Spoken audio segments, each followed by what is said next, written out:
This Missouri man is beyond twisted and evil, and I'm going to go ahead and give a trigger warning for this video. A suspected killer allegedly hunted down sex workers out of Kansas City, and he then tortured them with electric currents and forced them to sexually gratify him in order to get food. On Tuesday, this man named Tim Hazlitt was charged with murder, rape, kidnapping, and otomy, add an S, as part of a big long list of accusations against him, and this involves at least 2 women. Reportedly, the most recent charges are connected to Jamie Crossdale, who is pictured here. Her body was discovered in a blue barrel in the Missouri River last year. However, police are now saying they wouldn't be surprised if there were more victims. Tim allegedly told the only known survivor of his that he would stuff her in one of those barrels like the rest of the women. So that's why detectives think there are more victims. So Janie's body was found last year in June 2023. This was after bones that were decomposed fell out of a blue barrel, and this was again in the Missouri River, and that's in Saline County, Missouri. A survivor who was allegedly tortured and forced to be Tim's sex slave reported that there were 2 other women with her at the time. She luckily was able to escape the dungeon in Tim's home. His home was in Excelsior Springs, which is a suburban area right outside of Kansas City. This was a picture of his home. So this victim then ran through the neighborhood with a locked metal collar around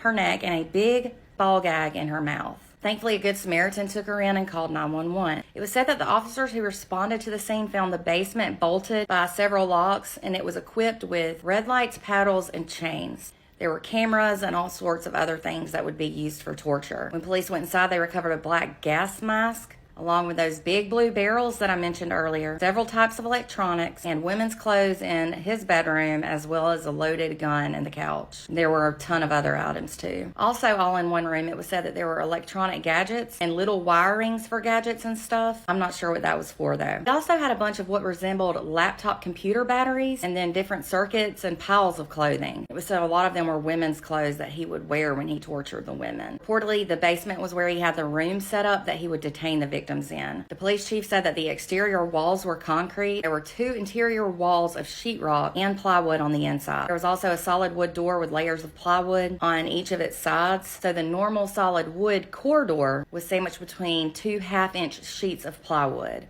They weren't going anywhere. And there were a couple of magnetic strips, like for a commercial door, to lock it. It was said he would use a keypad to get inside or out of the room. Authorities said this was very complex and this wasn't his first rodeo at all. Now, the way Janie was connected to him was through photos that were found in his phone. His phone was taken during the execution of a search warrant at his home. She appeared on a still image on his device, and she was inside the basement. The survivor that I mentioned earlier told police that one woman died with the gas mask on and another died by electrocution.